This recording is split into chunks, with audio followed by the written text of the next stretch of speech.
에베소서 4장 21절부터 32절까지 말씀 봉독하겠습니다. 자, 오늘 에베소서 4장 끝부분의 말씀을 드립니다. 오늘 말씀은 5장의 앞부분까지도 연결되어지는 말씀이기 때문에 이제 에베소서의 말씀은 이제 거의 마지막 뒷부분으로 넘어가고 있다라고 말할 수 있습니다. 이쯤 되면 이제 우리에게 한 가지 문제가 생깁니다. 어떤 문제가 생길까요? 앞에 뭘 들었지 하는 것이 이제 문제가 생깁니다. 그래서 오늘쯤 되면 한번 그거를 점검을 할 필요가 있는데 가장 핵심만 점검하면 이렇습니다. 에베소서라는 책은 어떤 책이냐?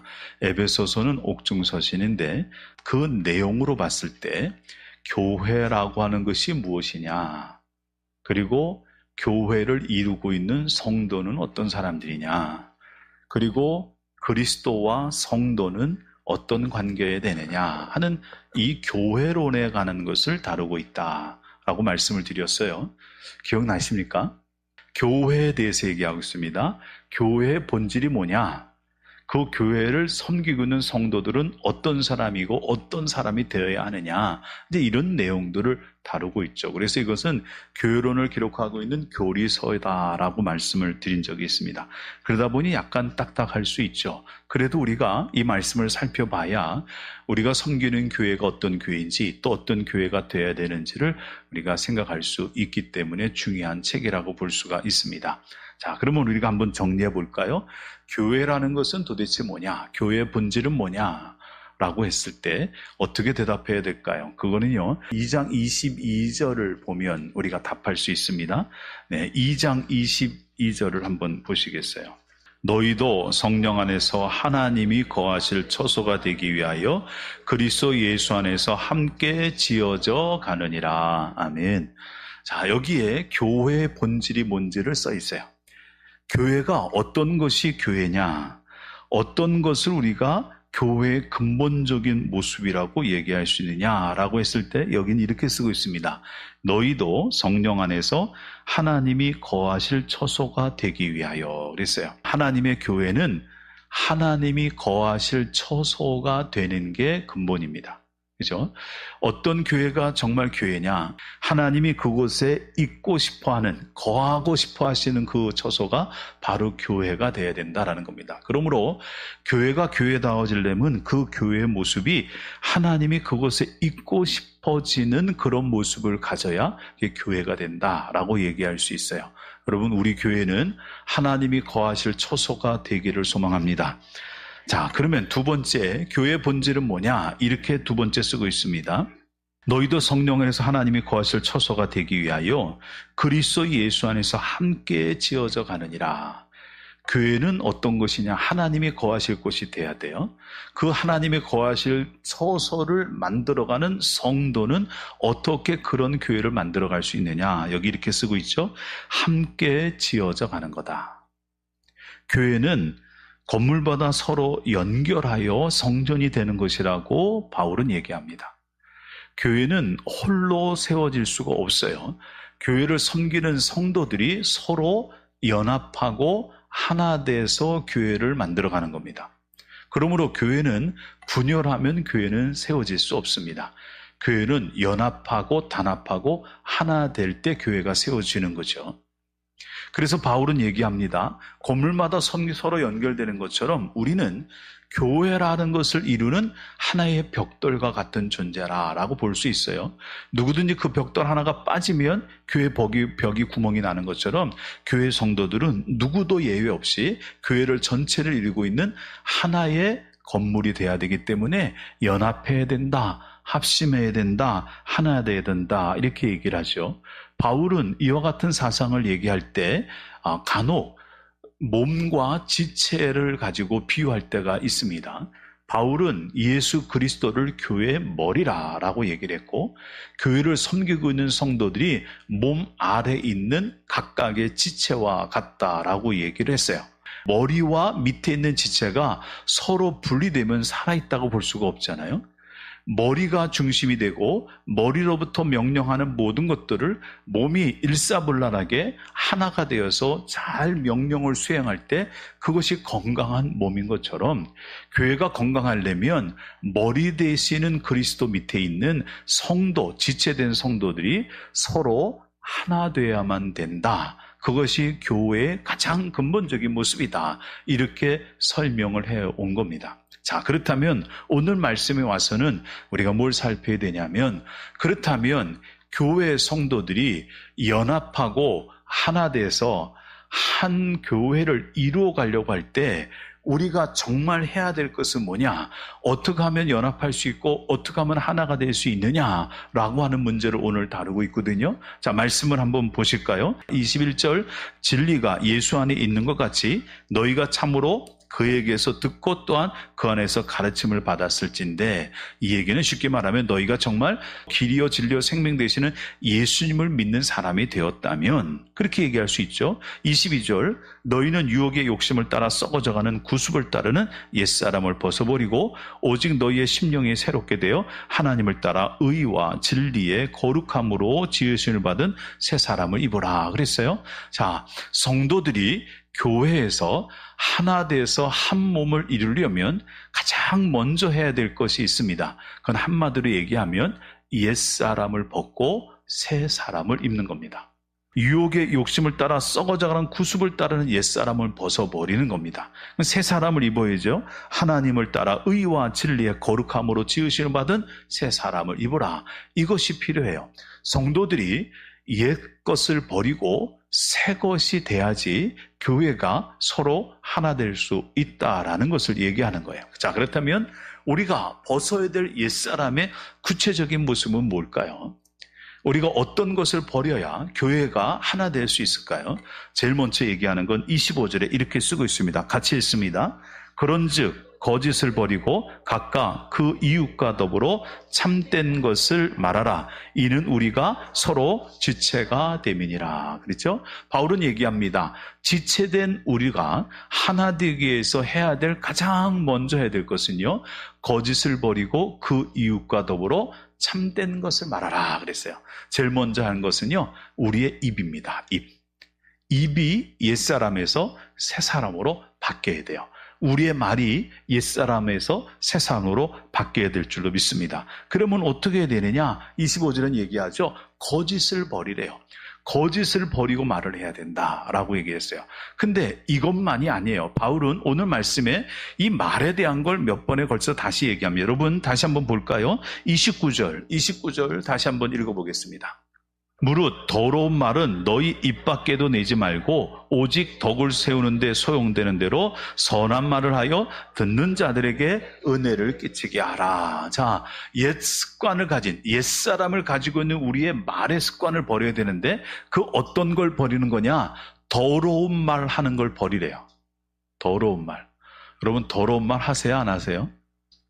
안 하실 것 같죠? 한번 점검해 볼게요. 더러운 말은 입 밖에도 대지 말고 오직 덕을 세우는 대로 소용대로 선한 말을 하여 듣는 자들에게 은혜를 끼치는 말을 하라. 듣는 자들에게 은혜를 끼치는 말을 하래요. 그 얘기 말하면 그 사람이 들어서 도움이 되고 좋은 말을 하라는 거죠.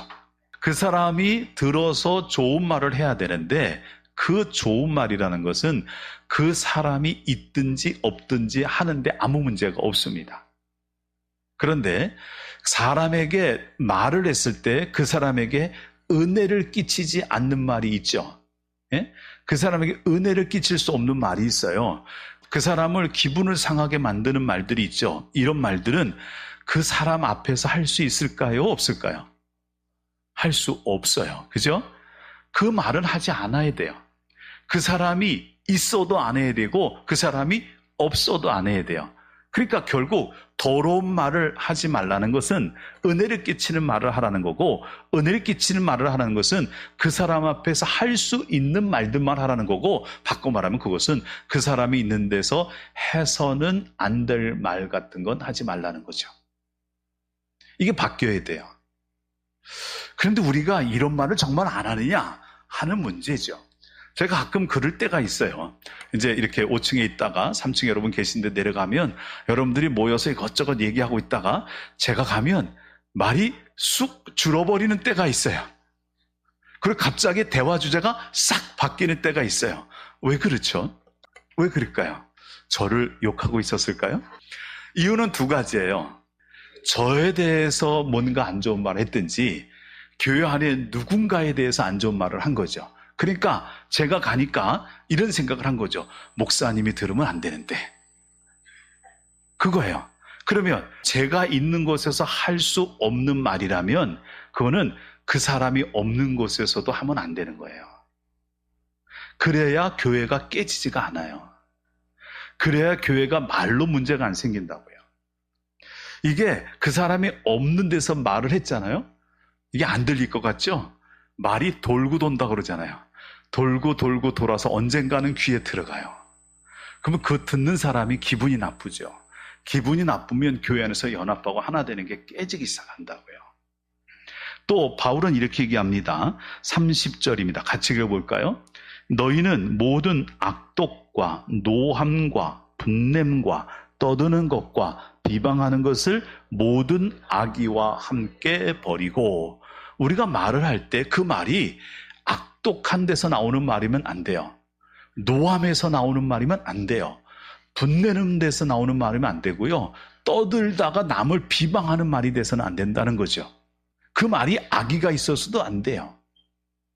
근데 우리가 말하다 보면 이런 것들을 적지 않게 해요. 여러분, 분내서 말한 적 없습니까? 화가 나서 말한 적 없으세요? 떠들고 비방한 적 없으십니까? 있죠. 왜 없어요? 성경도 그러잖아요. 남의 말은 뱃속 깊숙이 들어간다고. 이 말이 문제거든요, 말이. 말을 잘하면 교회가 깨지지 않고 하나가 돼요. 근데 말을 잘못하면 연합된 교회도 깨진다는 거죠. 말이 중요해요. 그래야 교회가 세워지니까. 그래야 지체가 하나가 되니까 옛사람을 버리려면 우리의 옛습관에 속해 있는 언어를 버려야 된다는 거죠. 말이 얼마나 중요한지 탈무드라고 하는 책에서는요, 이 입술 또 혀에 대한 얘기를 참 많이 교훈으로 담고 있습니다. 그 중에 그런 얘기가 있죠. 어떤 왕이 신하들에게 세상에서 가장 귀한 것을 구해와라 이렇게 시켰어요. 사람들이 구해옵니다. 그럼 뭘 갖다 드리시겠어요? 세상에서 가장 귀한 거. 어떤 사람이 금을 갖고 왔어요. 금덩어리를. 어떤 사람은 은덩어리를 갖고 오고 어떤 사람은 보석을 갖고 오고 뭐 별의별 거 다 갖고 왔어요. 근데 왕이 그걸 보니까 마음에 차지가 않아요. 그거 다 왕궁에 있거든요. 근데 어떤 신하가 하나가 물건 하나 딱 내놓는데 기겁을 했어요. 아주 흉측한 걸 갖고 왔어요. 그게 뭔지 아세요? 잘라진 혀를 가지고 왔어요. 임금이 보고 얼마나 놀랐을까요? 흉측한 물건을 갖고 왔잖아요. 그런데 임금이 화를 내면서 너 이딴 걸 갖고 왔냐 그랬더니 신하가 이런 얘기를 했답니다. 폐하, 혀는 세상에서 가장 귀한 것이 될 수 있습니다. 왜냐하면 혀로는 진실을 말할 수 있고 사랑을 속삭일 수 있고 혀로는 사람들을 위로하고 지혜를 나눌 수도 있습니다. 말을 어떻게 하냐에 따라서 사람의 마음을 기쁘게 할 수도 있고 갈라진 자들을 서로 하나 되게 만들 수도 있고 멀린 사람을 연결시키기도 하니 세상을 아름답게 만들 수 있는 혀야말로 그 어떤 것으로도 값어치를 매길 수 없는 귀한 건 아니겠습니까? 그랬다는 거예요. 왕이 듣고 박수를 쳤어요. 야, 그렇구나. 혀가 가장 귀하구나. 그래서 이 지혜로운 신하한테 그러면 네가 생각할 때 세상에서 가장 위험한 것은 무엇인지 구해와라 그랬어요. 사람들이 위험한 걸 구해오러 오니까 뭐 칼 같은 날카로운 이런 무기나 도구 같은 거 흉기 갖고 올 줄 알았는데 이 사람이 가서 또다시 물건을 가져와서 왕 앞에 놔놨는데 이번에도 똑같이 혀를 잘라 갖고 왔어요. 그래서 왕이 물었어요. 야, 이게 가장 귀한 거라고 하는데 왜 가장 나쁜 거 악하고 위험한 걸 갖고 오라는데 또 혀를 갖고 왔냐 그랬더니 신하가 이렇게 얘기하죠. 혀는 또한 가장 악한 것입니다. 혀로 우리는 거짓말을 하고 남을 험담하고 사람들에게 상처를 주고 증오를 퍼뜨릴 수 있습니다. 사람의 마음을 찢어놓고 관계를 파괴하고 세상을 혼돈으로 바꿔놓을 수 있기 때문에 혀라는 것은 가장 위험한 것이 될 수 있습니다 라고 대답했다요. 혀는요, 어떻게 쓰느냐의 문제거든요. 그런데 우리가 이 혀를 옛 습관의 성품에 맞춰서 쓰기 시작을 하면, 그러면 교회는 문제가 생겨요.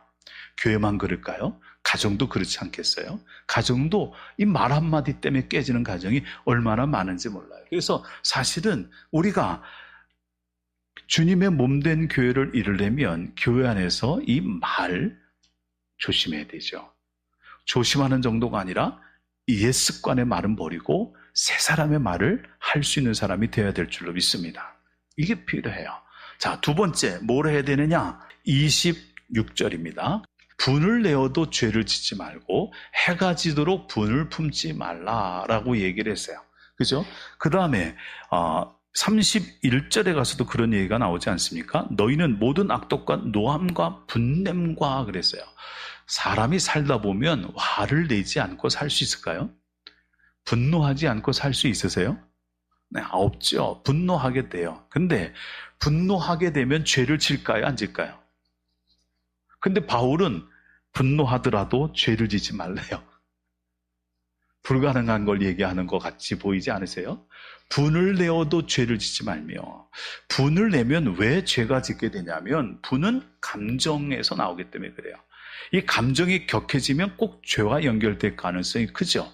얼마 전에 그런 사건이 있었습니다. 한 음식점에서 둘이 아주 사이좋게 들어와서 같이 밥을 먹으면서 사이좋게 대화하고 있던 두 사람이 있었어요. 술도 한 잔씩 나누면서 이렇게 식사를 했는데 얼마 뒤에 이 두 사람 중에 한 사람은 살인자가 됐고 한 사람은 그 살인자에서 죽음을 맞이한 사람이 됐습니다. 같은 테이블에서 같이 밥을 먹던 사람이에요. 친한 사람입니다. 처음에 얘기는 잘했어요. 근데 얘기하다가 술 먹고 이렇게 얘기하다가 뭐 한마디 말이 그 사람의 감정을 건드렸나 봐요. 그래서 그 말 갖고 서로 싸우다가 격분한 나머지 한 사람이 일어나서 흉기를 들고 도망치는 그 사람 쫓아가서 죽여버리고 말았습니다. 분노죠, 분노. 얼마 전에 그런 것도 있었죠. 피자집에서 세 사람이 살해돼서 죽는 일이 있었어요. 피자집 주인이 프랜차이즈 인테리어 하는 이런 사람들 와서 그 사람들과 얘기하다가 분을 참지 못하고 사람을 죽여버렸죠. 40대였습니다. 분이라는 것은 감정에서 나오기 때문에 이 감정이 격해지면 죄랑 연결되기 시작을 해요. 그런데 바울은 분을 내더라도 죄를 짓지 말래요. 이거 얼마나 어려운 얘기입니까? 그런데 또 이렇게 얘기하고 있습니다. 그리고 해가 지도록 분을 품지 말아라. 해가 지도록 분을 품지 말아라. 이게 무슨 뜻인 것 같으십니까? 여러분, 이스라엘에서는요, 하루에 끝나는 시간이 해가 질 때가 끝나는 시간이거든요. 그럼 해가 져서 하루가 끝나면 그 다음에 하루가 곧바로 시작되잖아요. 그죠? 우리의 하루는 언제 끝나요? 밤 12시에 끝나요. 그리고 우리의 새날은 언제 시작돼요? 밤 12시가 지나서 0시부터 시작되잖아요. 그죠? 마찬가지예요. 우리는 밤 12시에 새날이 시작되지만 이스라엘은 해가 지는 때가 하루가 끝나기 때문에 해가 지는 그 시점부터 하루가 시작이 되는 거예요. 그러니까 분을 내어도 해가 지도록 분을 품지 말라는 얘기는 다시 말하면 내가 화가 났으면 그 화난 거, 그 분노한 것을 내일로 끌고 가지 말래요. 내일로 끌고 가지 말래요. 자, 한번 우리 얘기를 좀 해볼까요? 여러분, 화가 났어요. 누군가 때문에 내가 화가 몹시 났어요. 근데 화난 걸 여러분 그 다음날까지 가지고 가세요? 안 가세요? 잠자기 전에 풀고 주무세요? 안 풀고 주무세요? 애를 써요? 그거 왜 못 풀까요? 그게 왜 풀어지지 않고 그걸 다음날까지 어떤 사람은 다음까지 갖고 가는지 아세요? 가장 중요한 이유는 다른 게 아닙니다. 용서하지 못해서 그래요. 그래서 바울은 이렇게 얘기합니다. 여러분 보세요. 32절입니다. 서로 친절하게 하며 불쌍히 여기며 서로 용서하기를 하나님이 그리스도 안에서 너희를 용서하신 같이 하라.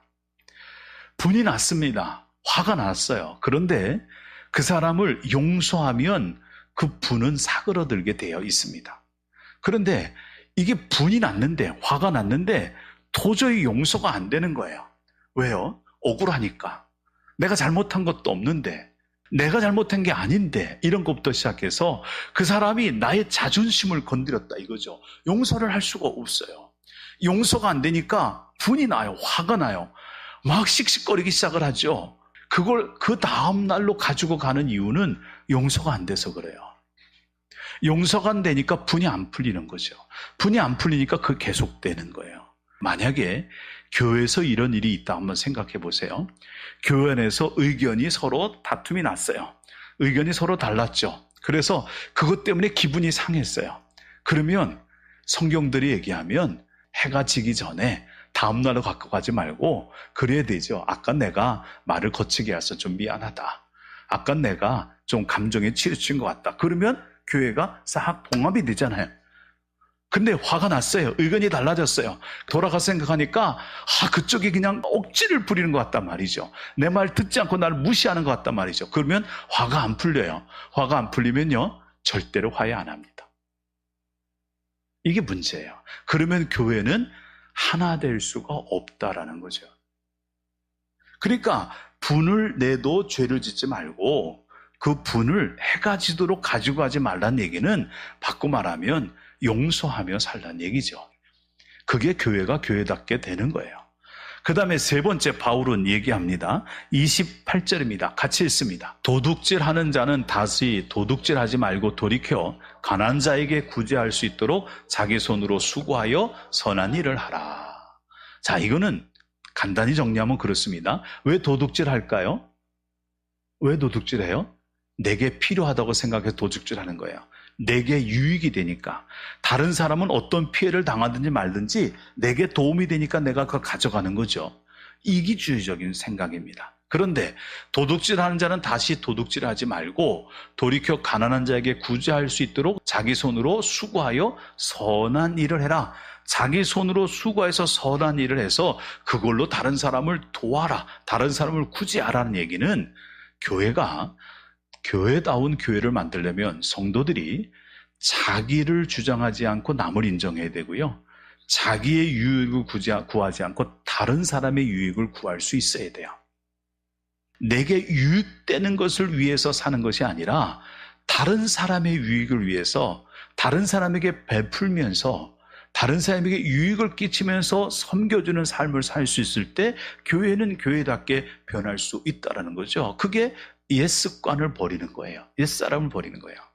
바울은 지금 에베소 4장에서 우리가 옛사람을 벗어버리고 새 사람을 입어야 된다고 얘기하면서 적어도 세 가지를 얘기를 해요. 첫 번째, 말. 두 번째, 용서. 세 번째, 남의 유익을 구하는 거. 이 세 가지를 얘기하죠. 이것을 하면 교회가 아름답게 세워지는데 이것을 하지 못하면 문제가 생기죠. 왜냐하면 그것은 마귀로 틈을 타게 만드는 것이 될 수 있어요. 왜냐하면 그것은 성령을 근심하게 만드는 일이 될 수 있어요. 그래서 문제가 생겨요. 자, 그래서 우리가 교회를 교회답게 만들기 위해서 우리가 옛사람을 벗어버려야 되니 적어도 이것만은 기억합시다. 그리고 세 가지만 딱 집어서 우리 말 조심해야 된다. 두 번째, 용서해야 된다. 세 번째, 남을 유익하게 하는 삶을 살아라.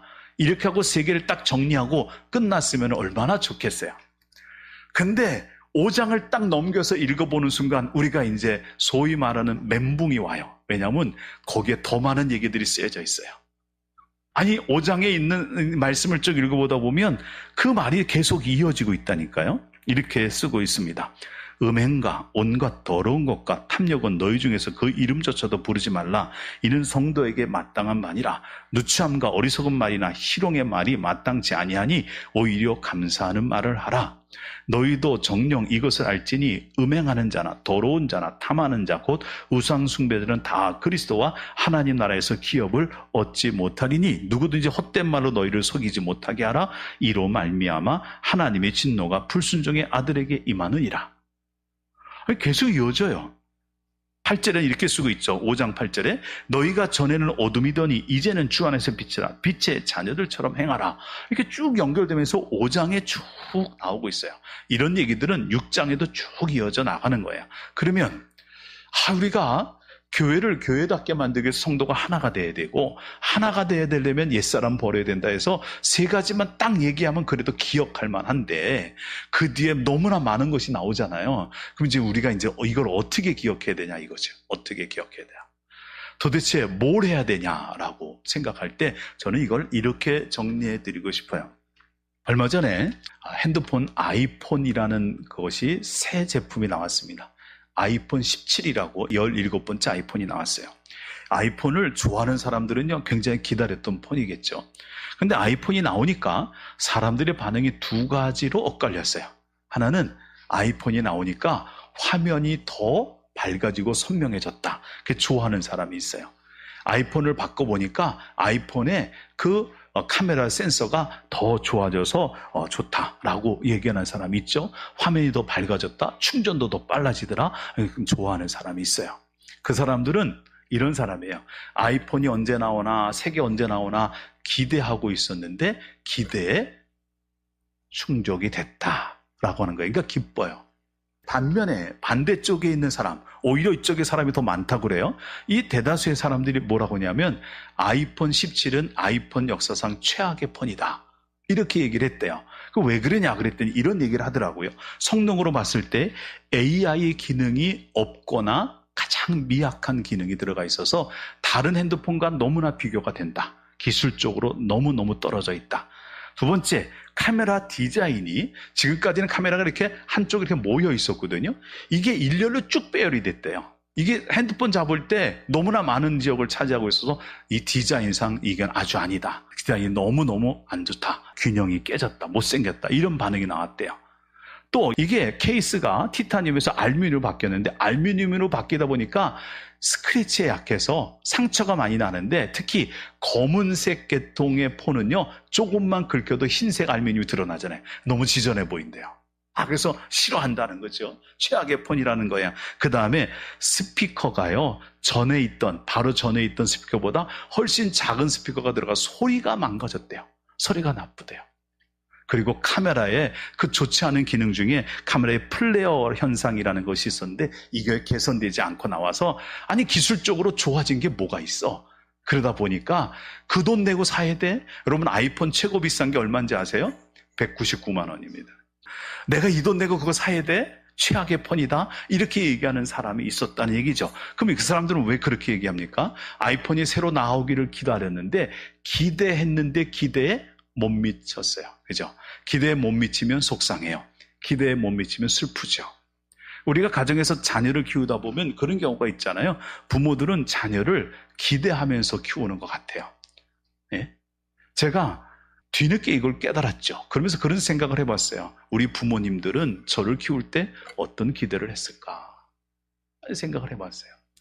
부모들은 대부분 자녀들이 이렇게 자라줬으면 좋겠다는 기대가 있어요. 자녀들이 그 기대에 잘 부응해서 자라주면 부모는 어때요? 너무 기쁘죠? 너무너무 기뻐요. 만족하고요.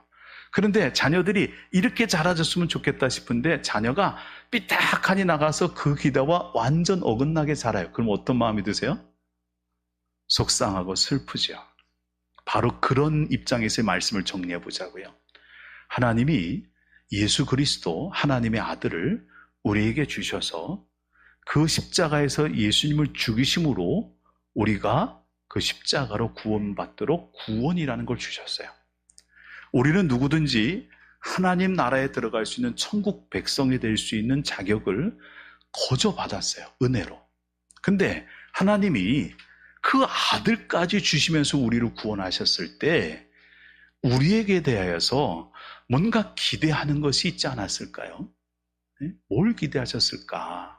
저는 그걸 이렇게 정리해 보고 싶어요. 그거는 옛사람 버리고 새 사람을 입어라, 말 조심해라, 용서해라, 그 다음에 남을 위해서 살아라, 이런 것들 뿐만 아니라 그걸 전부 다 싹 묶어서 한마디로 정리하면 하나님은 우리에게 예수 그리스도를 주시면서, 구원을 주시면서 내가 너에게 좀 한 가지 기대하고 싶은 것이 있다.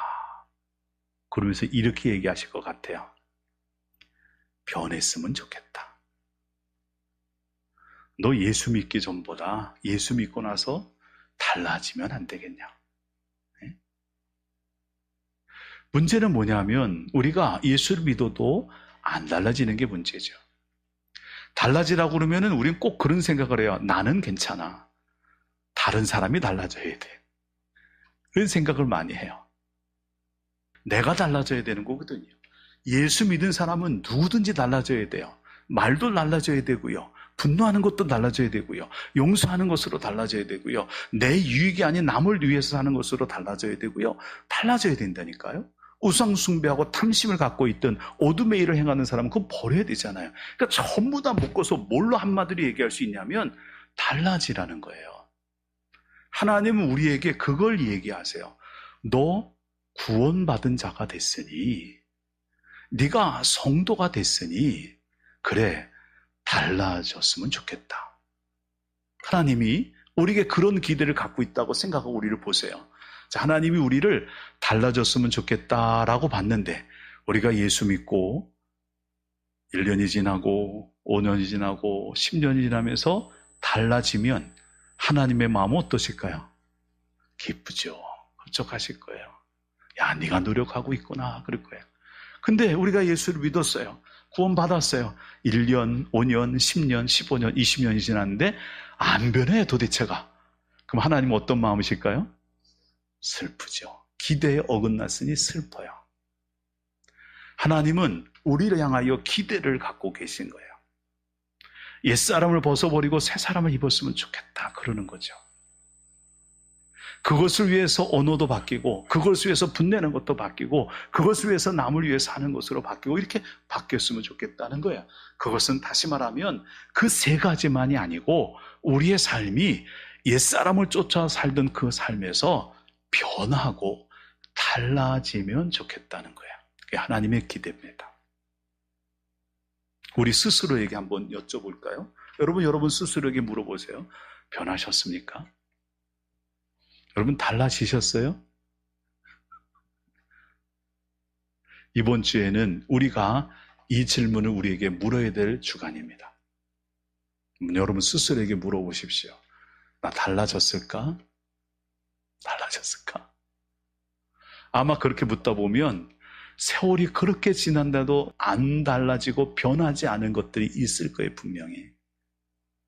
야, 세월이 그렇게 지나도 이건 안 변하네? 그런 거요? 바꾸셔야 돼요. 그래야 하나님이 그 안에 거하시게 되고 그 안에 역사하시게 되는 줄로 믿습니다. 자, 우리 이 한 주간은 달라졌는지 살펴보시는 한 주간 되시기를 주님의 이름으로 축원을 드립니다. 기도하겠습니다. 하나님, 우리가 하나님을 섬기는 자로, 교회를 섬기는 자로 성도의 삶을 살게 하신 것 감사합니다. 그런데 이렇게 성도로 사는 것이 저절로 되는 것이 아니고 내가 변화해야 되는 것이 필요한 것을 오늘 깨닫습니다. 예수를 믿었어도 구원받은 하나님의 자녀가 되었어도 여전히 바뀌지 않는 모습이 무엇인지 우리로 하여금 정확히 볼 수 있게 하여 주시고 그것에 대해서 결단하고 바꾸는 삶을 살게 하여 주셔서 하나님이 거하실 만한 초소의 교회를 세워나갈 수 있게 하여 주시고 우리의 심령도 하나님이 거하실 초소가 될 수 있도록 은혜 베풀어 주시옵소서. 예수님의 이름으로 기도드립니다. 아멘.